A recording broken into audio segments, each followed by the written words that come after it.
UCC के मुद्दे को लेकर लगातार विपक्ष पार्टी के नेता सवाल खड़े कर रहे हैं। ये कहा जा रहा है कि यूनिफॉर्म सिविल कोड बीजेपी का एक मुद्दा है जो 2024 में वोट को भुनाएगा, यानी कि मुस्लिम महिलाओं के वोट बैंक को जुटाने के लिए, मुस्लिम क्षेत्रों के वोट बैंक को जुटाने के लिए बीजेपी अपनी छवि को अच्छा कर रही है। हालांकि कुछ लोगों का कहना है कि यूनिफॉर्म सिविल कोड होना चाहिए क्योंकि ये जनता और देश के पक्ष में है, ये सबके लिए है। क्योंकि स्कूल से लेके यहाँ पर अगर किसी संस्थान की बात करें तो वहाँ कई जगह यूनिफॉर्म सिविल कोड में लोग दिखते हैं, यानी कि सड़क से लेकर संसद तक अगर यूनिफॉर्म सिविल कोड पर बीजेपी कुछ काम कर रही है तो ये जनता की भलाई के लिए है। लेकिन विपक्ष का ये मानना है कि ये सिर्फ चुनावी मुद्दा है।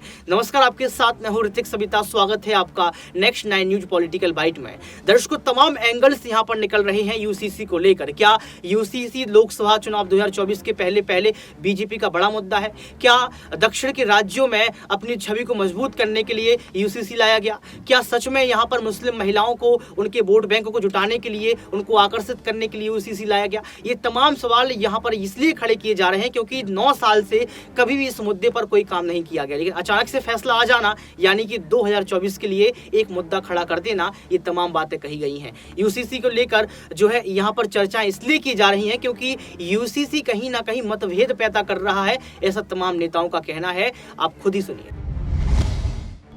देखिए, हिंदू लॉ इम्प्लीमेंट करने की बात नहीं। अगर आप हिंदू लॉ में भी आप देखें तो अलग अलग क्षेत्रों में अलग अलग मान्यताएं हैं, अलग अलग परंपराएं हैं। ऐसे में जब यूसीसी को इम्प्लीमेंट करने की बात हो रही है तो मुझे नहीं लगता कि बिना ड्राफ्ट को रीड किए किसी का भी इसके ऊपर टिप्पणी करना सही है।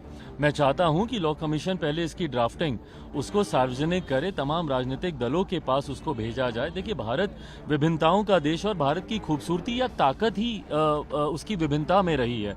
तो ऐसे में जब आप यूनिफॉर्म सिविल कोड लागू करने की आप बात करते हैं तो ज़रूरी है उन पैरामीटर्स को जानना, आपकी ड्राफ्टिंग में क्या क्या उसमें पॉइंटर्स दिए गए हैं उसको जानना। आप अप नॉर्थ में देखेंगे तो एक ही धर्म में अलग रीति रिवाज होते हैं, अलग कस्टम्स होते हैं। अगर आप हिंदू मैरिज एक्ट को ही देखें तो अप नॉर्थ में जहां जनरेशन्स में शादियां की परंपरा नहीं रही, वही डाउन साउथ जाते जाते अंकल्स के साथ भी आप शादी कर सकते हैं। तो ऐसी कई अलग अलग परंपराएं हैं, ईस्ट की अलग हैं, नॉर्थ की अलग हैं, साउथ की अलग हैं। तो ऐसे में लॉ कमीशन क्या ड्राफ्ट कर रहा है, क्या उसका ढांचा रहने वाला है, जब तक ये जानकारी प्राप्त नहीं होती इसके ऊपर कोई भी टिप्पणी करना उचित नहीं रहेगा। अलायंस की मीटिंग पटना में हुई, अमित शाह आए, उसके बाद नीतीश कुमार को लेकर काफी उन्होंने हमला किया और फिर शरद पवार ने कल अनाउंस किया है कि अगली बैठक बेंगलोर में होगी। क्या लगता है ये दूसरी बैठक से क्या इम्पैक्ट पड़ेगा? और अमित शाह ने नीतीश कुमार को लेकर जिस तरीके से बयान दिया, पलटू कहा, उन पर भरोसा नहीं किया जा सकता है, लालू जी को बेवकूफ़ बना रहे हैं, वो उनको कहीं नहीं जाना है, बिहार में ही सिर्फ रहना है। क्या लगता है आपको, क्या होगा इससे? देखिए, केंद्रीय गृह मंत्री आदरणीय अमित शाह जी ने जो कहा सही ही कहा है। उन्होंने कहीं ना कहीं मुख्यमंत्री जी को आईना दिखाने का काम किया और हकीकत है भैया, क्या गलत कहा जब उन्होंने उनको पलटू कहकर जब उनका परिचय दिया। भारतीय जनता पार्टी से बेहतर कोई नहीं जानता कि किस तरीके से मुख्यमंत्री नीतीश कुमार जी बार बार धोखा देने का काम करते हैं।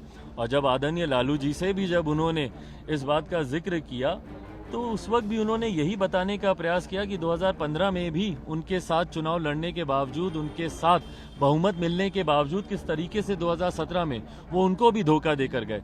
तो एक ऐसे मुख्यमंत्री जिन्होंने समय समय पर अपने घटक दलों को धोखा दिया, अपने ही नेताओं को धोखा देने का काम किया। कोई भूल सकता है जॉर्ज साहब के साथ इन्होंने क्या किया, या दिग्विजय बाबू के साथ इन्होंने क्या किया, या शरद यादव जी के साथ इनका क्या सलूक रहा, या आरसीपी जिन्होंने इनके लिए क्या कुछ नहीं किया, उनके साथ इनका क्या बर्ताव रहा।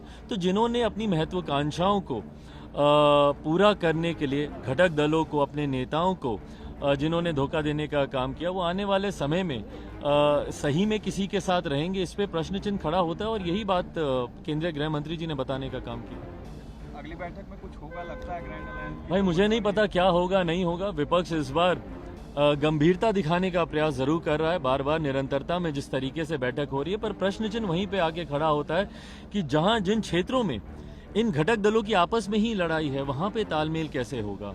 तो ये बैठकें जरूर हो रही हैं, गंभीरता दिखाने का प्रयास जरूर किया जा रहा है, पर चुनाव आते आते तक ये गंभीरता बरकरार रहेगी।